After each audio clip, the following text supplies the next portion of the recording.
far on the C10. This is Klayton C10. It's the one we went to high school in. We've had this truck for over 15 years. When I say we, I mean him. I've had my girlfriend for the same amount of time. So the reason we know each other is because of these trucks. So they're very sentimental to us, and these two probably aren't going anywhere anytime soon. So again, with this truck, we've lowered this truck 3.3 front and rear, basically with springs. We do have CPP lower control arms up in the front, lower and uppers. New set of shocks, all new brake hardware, rotors, bearings, all that. Back here in the back, we put on a LS manufacturing, Little Shop manufacturing rear disc brake kit for this. Went on flawlessly, don't have any issues to that at all. We put on a longer panhard bar as well. That's basically the suspension. So a nice, quick, easy overview on the suspension. We went through and I put a brand new American Autowire harness all the way through this truck. So we now have blade fuses instead of the old glass fuses. Loomed everything together. Then we have LED lights everywhere on the truck. The headlights have a new H4 style light bulb in them. The turn signals in the rear are sequential, so they will pulse out under braking, and then as the turn signal's there, it will continue to pulse out as well. And then,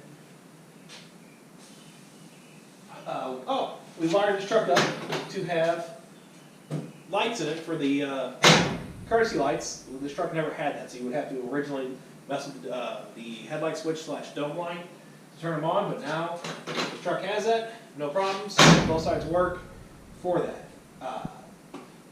What else electronically that we've done? Obviously, we've got an LS over here underneath the hood, so let's get this up real quick. And all right, let's talk about the engine. I'll drive line. I got a 5.3 4L60 out of a 03 Silverado 1500. Had quite a bit of miles on it, so we didn't take it apart. We didn't do anything to it. We left it together. Then took the pan off the transmission, made sure that there was nothing massively wrong with it. Pan looked absolutely clean, great. So we put a new filter on it, put it back up in there. Yeah, you can watch earlier videos about me messing up part of the motor. That's a fun time. You can go do that. But otherwise, has a Holley Terminator X-Max system on there. It's a standalone computer. Allows me to tune the engine straight off of that, not have to reflash it every time, not have to have another laptop program to do it. It has a touchscreen on there, so I can tune it right then and there, and makes it a lot simpler to do that. It's also a drive-by-wire system, so there's no cables to the throttle body whatsoever. The only thing we had to do was add a manifold air temperature sensor to it. Now, I added mine on the air tube. It's supposed to be in the manifold. It's not really that big of a deal. It functionally works the same, but it is supposed to be behind the throttle body. I have mine in front of it. So besides that, we have a nice basic 4L60 with a 5.3 in front of it in this truck. Talk about some cool things that we figured out. The accessories on this 5.3 fit directly into this truck, no issues whatsoever. So that's the full rotating assembly, all the pulleys, everything on the front of that motor is out of the 03, including the fan. The fan fits the 71 shroud, 71 radiator, but the hose is off of the 5.3.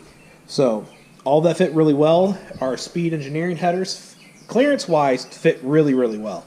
The issue I had was that the driver's side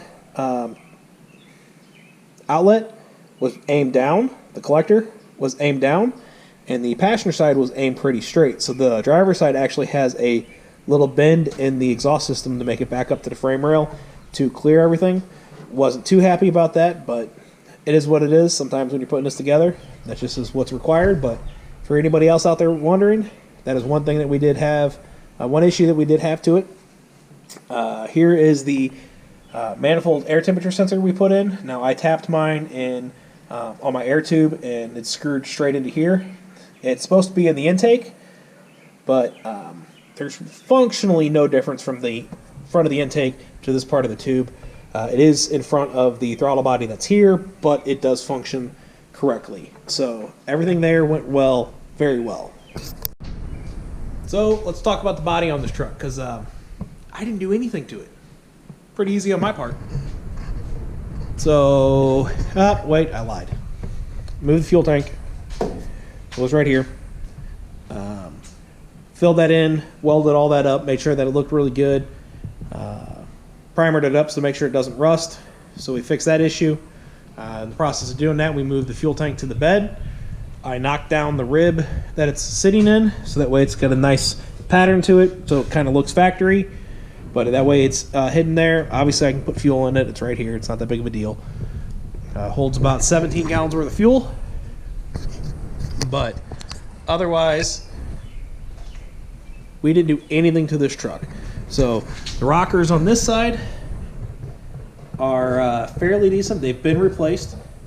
In my opinion, they've been replaced pretty poorly. You can see the beautiful weld job that somebody put on that one. The other side is about the same. So there's that one. The front doesn't look too bad, but you can still see it's cracked and rusted. So that one's that way. The hood, everything's the way it's been for the past couple years. No new bumpers. Nothing that's the grill that was in it.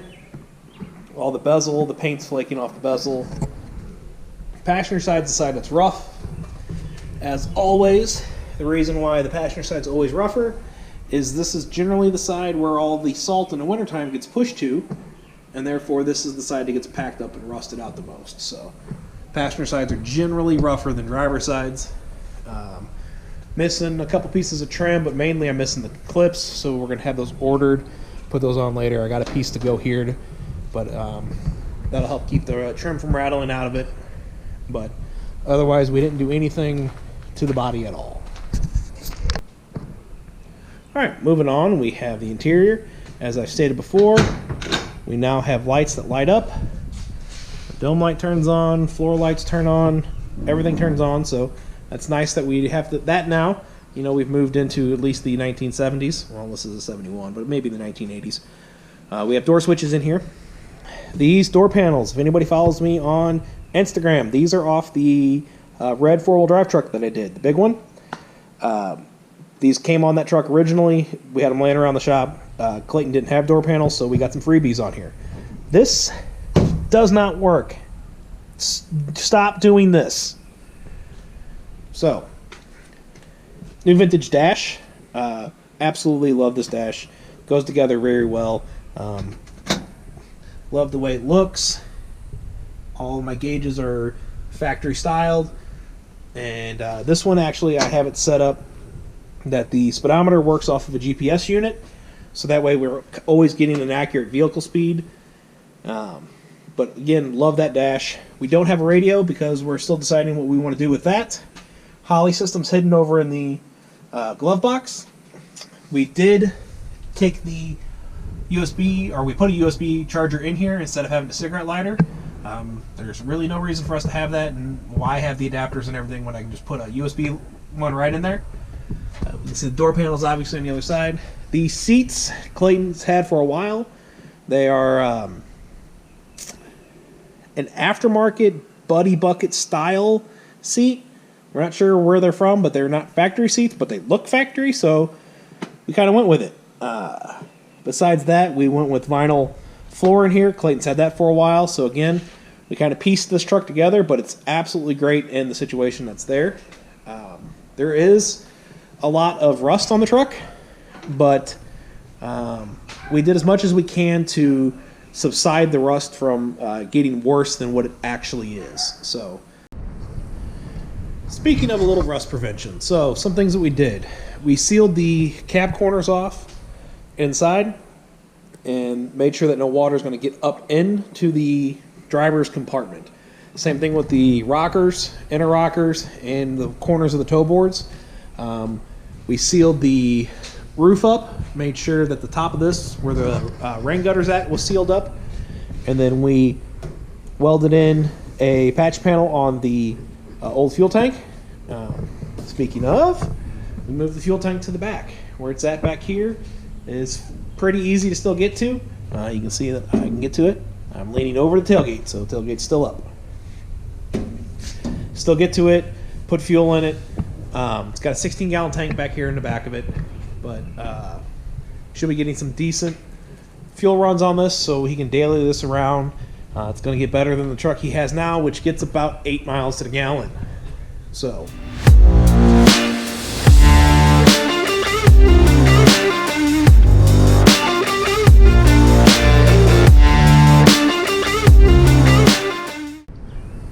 All right, let's have a little discussion real quick about this 5.3.